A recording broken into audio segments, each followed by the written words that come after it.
Sejam todos bem-vindos a mais uma análise. Hoje a gente vai mergulhar de cabeça nos 5 primeiros capítulos do livro do Êxodo.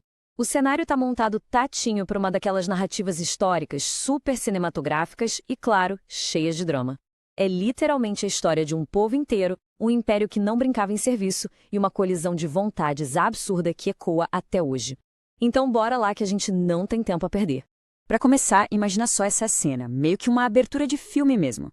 O texto base é super direto e diz que o Egito nunca esteve tão cheio.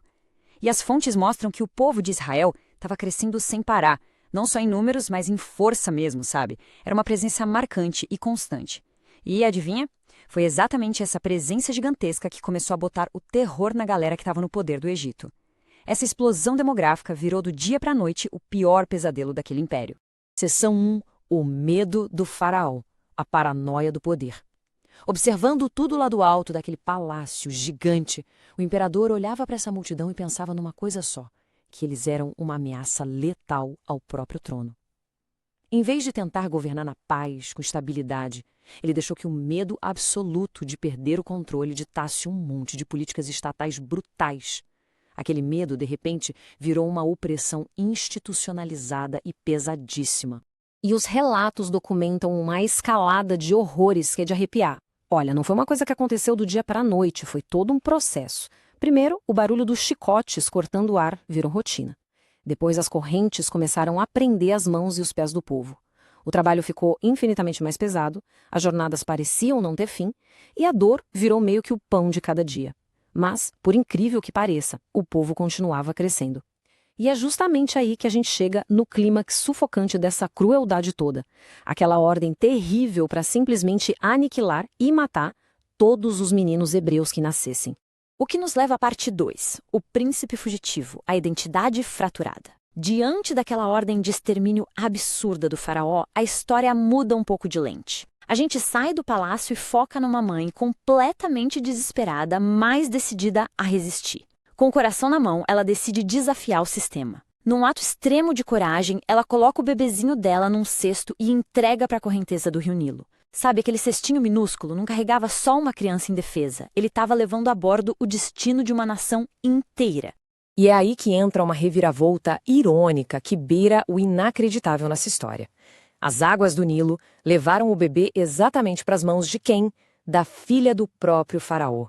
O cara que decretou a morte das crianças viu a ordem dele ser subvertida pela compaixão, bem debaixo do próprio teto.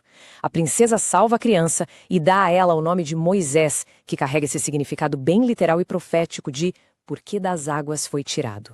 Essa fase é sensacional para entender a tensão daquele protagonista enquanto ele crescia. Moisés se desenvolve ali completamente dividido entre duas identidades impossíveis de misturar.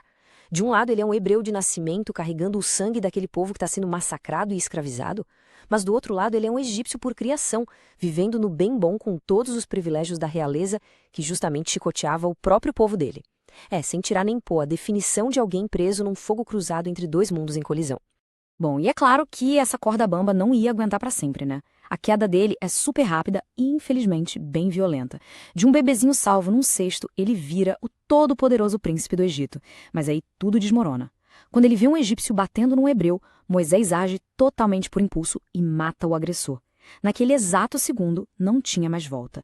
A vida mansa no palácio foi trocada por um exílio implacável e ele, de repente, se transforma num foragido no meio do deserto. Chegamos então na seção 3, a voz no deserto, o chamado relutante. O deserto passa a ser o único lar de Moisés, e o silêncio a única companhia. Pensa no peso monumental dessa transição, de sair da corte egípcia, que era o centro de tudo, para aquele vazio estéril e solitário. Ele perdeu literalmente toda a identidade nas areias daquele lugar. É um momento de quietude absoluta, até que o curso de tudo muda de novo por causa de um evento, digamos, fisicamente impossível. O ponto-chave aqui é essa loucura no meio do nada. O texto base não deixa dúvidas. Um arbusto estava pegando fogo, mas simplesmente não queimava. Era uma chama super intensa que ardia com tudo, mas sem destruir os galhos. É uma quebra total das leis da física. E dessa chama cheia de mistério, uma voz chama por ele. Esse acontecimento está longe de ser só um milagre qualquer. É a representação de uma presença super repentina, cheia de autoridade e impossível de ignorar, de um Deus que estava ali só observando no silêncio. A partir daí, a voz divina solta uma frase que bate muito forte e é carregada de empatia. Eu vi o sofrimento do meu povo e desci para libertá-lo. Aqui, as fontes provam que esse Deus estava vendo, estava ouvindo e não tinha esquecido das correntes de jeito nenhum. E junto com essa revelação gigantesca, vem o chamado, a convocação mesmo, mandando aquele homem isolado no deserto fazer as malas e voltar lá para o Egito.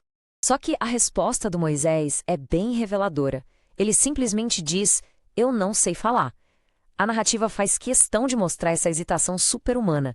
Ele passa longe de ser aquele herói destemido de filme de ação que topa a missão na hora, sabe? Muito pelo contrário. A gente vê um cara aterrorizado, super ciente de tudo que ele fez de errado no passado e que questiona real a própria capacidade de bater de frente com o todo-poderoso faraó. E a resposta que vem para essa baita insegurança é uma das frases mais enigmáticas dos textos antigos. Eu sou o que sou. O entendimento das fontes aqui é bem claro. Deus não estava atrás de um comunicador perfeito ou de um general de guerra imbatível. O que ele estava oferecendo para aquele líder super inseguro era, pura e simplesmente, uma presença absoluta. Ah, e para resolver o probleminha prático que o Moisés reclamou sobre não saber falar direito, tem uma ajuda providencial. O irmão dele, Arão, é convocado para ser o porta-voz. E assim, a missão está valendo. Seção 4. O preço da opressão. O clímax devastador. Aquele cara que fugiu como um criminoso procurado, finalmente faz o caminho de volta. E olha, o ritmo da história acelera muito a partir de agora. Moisés e Arão pisam de novo nos corredores do poder e dão de cara com o mesmíssimo trono do qual o Moisés teve que fugir anos atrás. O palco está montadíssimo para o maior e mais tenso dos confrontos. Imagina a cena. Bem na frente do trono egípcio, o recado é dado de um jeito ousado e pesadíssimo. Assim diz o Senhor, deixe o meu povo ir. É uma audácia sem tamanho. O embate direto está declarado. De um lado, um ex-fugitivo que só tem uma mensagem do deserto nas mãos. Do outro, um imperador superpoderoso que praticamente se acha um deus na terra e que, obviamente, não está nem um pouco a fim de obedecer ordens de ninguém. E adivinha? A consequência é como dar de cara num muro de concreto. O tiro sai totalmente pela culatra de um jeito avassalador. O faraó não só questiona quem é esse deus, como retalia na mesma moeda e na mesma hora. Aquela opressão que já era bizarra de tão ruim fica muito pior. A nova regra é clara. O povo vai ter que trabalhar dobrado, entregando a mesma quantidade de trabalho, só que com bem menos recursos. Na mesma hora, o medo volta a dominar tudo, a pouca esperança vira uma revolta tremenda e os israelitas, completamente esmagados pelo novo sistema, viram a cara pro tal do novo libertador. A narrativa meio que exige que a gente dê uma pausa aqui para absorver essa dor. O primeiro teste da missão foi um fracasso monumental. E a angústia do Moisés se resume muito bem nessa pergunta de quebrar o coração que ele faz. Senhor, por quê? É o pico máximo da frustração. É aquela noite escura da alma onde o líder questiona por que seguir um propósito que deveria ser bom só serviu para causar uma destruição ainda maior na vida das pessoas que ele queria salvar. Esse peso da dor e do aparente fracasso toma conta de tudo nesse ponto. Mas o material conclui com um lembrete que muda toda a perspectiva. Aquilo não era o fim, era só o começo. Esse baita tropeço não era, de jeito nenhum, o capítulo final dessa história, mas sim a construção de tensão para a maior virada de jogo que a gente poderia imaginar. Fica a pergunta para a gente pensar. Como é que um desastre desse tamanho pode acabar pavimentando o caminho para a maior história de libertação que o mundo já ouviu? As peças estão no tabuleiro e o próximo movimento promete mudar absolutamente tudo.